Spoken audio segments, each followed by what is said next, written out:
Welcome back to Silent Stories Updates, where real life meets powerful emotion and every story reminds us that justice has a way of finding its way home. Today's story is about one man's quiet revenge that spoke louder than any argument.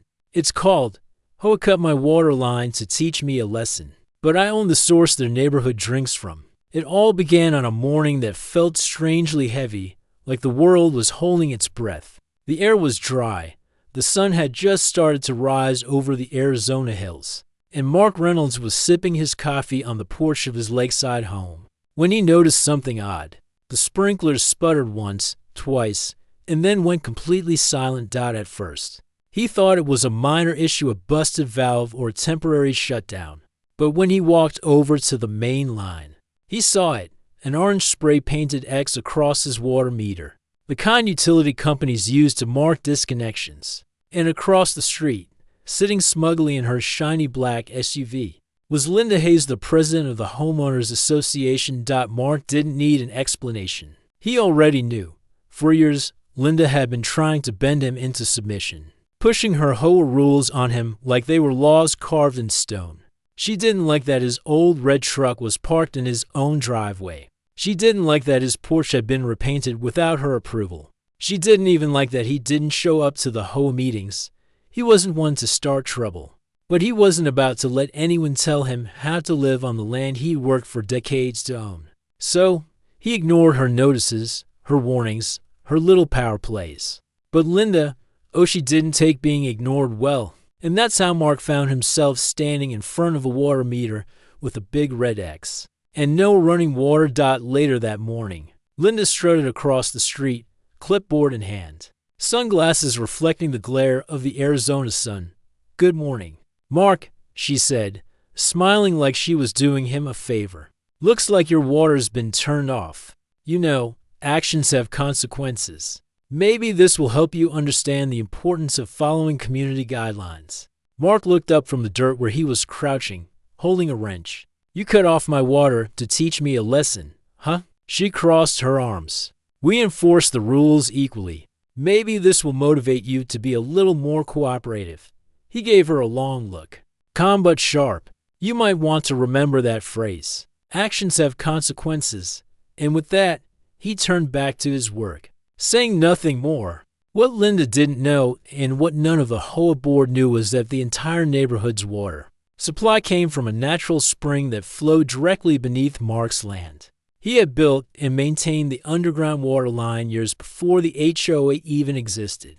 Every drop that reached their fancy homes and manicured lawns came from his property. He had never charged anyone for it, never demanded recognition. It was just what good neighbors did. But now, the HOA had made it personal. That night, under a moonless sky, Mark grabbed his flashlight and headed down to the old pump house at the base of his property. The building was small, more like a shed, but it held the heart of the neighborhood's water system. The pump hummed softly, pushing water through the line that ran downhill to the community. He stood there for a long time, listening, thinking. Then, he reached down, turned the main valve, and shut it off. Instant silence. The next morning, lawns across the neighborhood began to brown. Sprinklers sputtered. Faucets hissed dry air. The HOA phone started ringing nonstop. And by noon, people were in full panic mode. Mark's phone rang too, but he let it go to voicemail. Again and again. By day 2, the situation had escalated.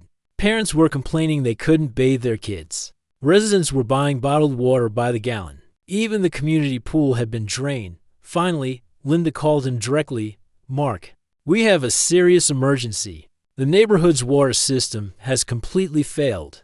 People can't cook, can't shower." He interrupted her, his tone calm. "That's strange. My water's working just fine. Yours?" She stammered. "But we're all connected to the same weight." "Are you saying—" He didn't let her finish. "I'm saying maybe this will help you understand the importance of treating your neighbors with respect. Are you threatening us?" She demanded. "No," Mark said softly. "Just teaching you a lesson." By the third day, the HOA was desperate. They called the county. They called a plumber. They even tried to get a legal injunction against him. But when the county checked the property records, It turned out Mark was completely within his rights. The spring and its distribution system were entirely his. The HOA had zero authority over it. Meanwhile, life went on for Mark just fine. His garden was green, his house had running water, and his morning coffee tasted just a little sweeter. But the rest of the neighborhood was falling apart. People who had once proudly sided with the HOA now turned on them. One by one, neighbors came knocking on Mark's door, apologizing, explaining they had nothing to do with it. He didn't hold it against them. They were victims of the same system. By the fifth day, Linda looked nothing like the polished, confident woman she usually was. She showed up at Mark's door again, this time without her clipboard, without her sunglasses. Her hair was messy, her voice quieter. "Mark," she said, barely above a whisper, "I think we've both made our point. Please, just turn the water back on. The kids, the families, they're all struggling." Mark leaned against the doorframe, arms crossed. "I didn't want this, Linda. But you crossed a line when you tampered with my property. You vandalized my water line and tried to bully me into compliance." Tears filled her eyes. "I didn't mean for it to go that far." "I believe you," Mark said softly. "But if you want this fixed, you'll do it the right way. You'll personally repair my water line, and you'll write a statement admitting what happened. No lies, no cover-ups. Just the truth." She hesitated, then nodded. "Okay, I'll do it." 2 days later, under the blazing sun, Linda was out there in jeans and gloves, helping a plumber repair the cut line in Mark's yard. The same neighbors who once watched from their porches in judgment now watched in silence. The rumor had spread. Everyone knew what she'd done. When the final wrench turned and the water hissed back to life, a cheer went up across the street. Faucets ran again, sprinklers danced again, and for the first time in weeks, the air felt lighter. But the real change wasn't in the water. It was in the people. At the next HOA meeting, dozens of residents showed up, demanding accountability. The vote was quick and unanimous. Linda was removed as president. The board was reshaped with people who actually cared about the community, not control. They even came to Mark personally, asking if he'd be willing to help them draft new rules, reasonable ones, fair ones. He agreed. Under one condition: the HOA would contribute to maintaining the spring system and never again interfere with private property.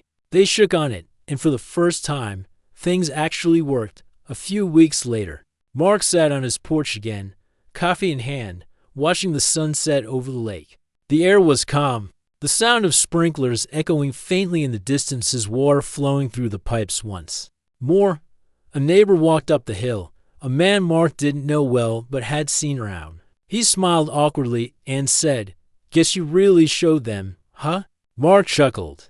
"Didn't do it to show anyone. I just wanted people to remember you can't control folks with rules and threats. Respect's a two-way street." The man nodded thoughtfully. "You taught the whole neighborhood a lesson." Mark looked out at the lake, the fading sunlight glimmering off the water's surface. "Sometimes," he said quietly, "the best way to teach a lesson is to let people feel the weight of their own actions." They stood there in silence for a while, watching as the sky turned deep orange and gold. The same water that had divided them now connected them again, flowing through every pipe, every faucet, every home. And as the crickets began to sing and the stars blinked to life above the valley, peace settled back over the neighborhood. Because in the end, power doesn't come from control or rules or fear. It comes from respect, understanding, and standing up for what's right. And sometimes, the quietest man in the room has the most powerful story to tell.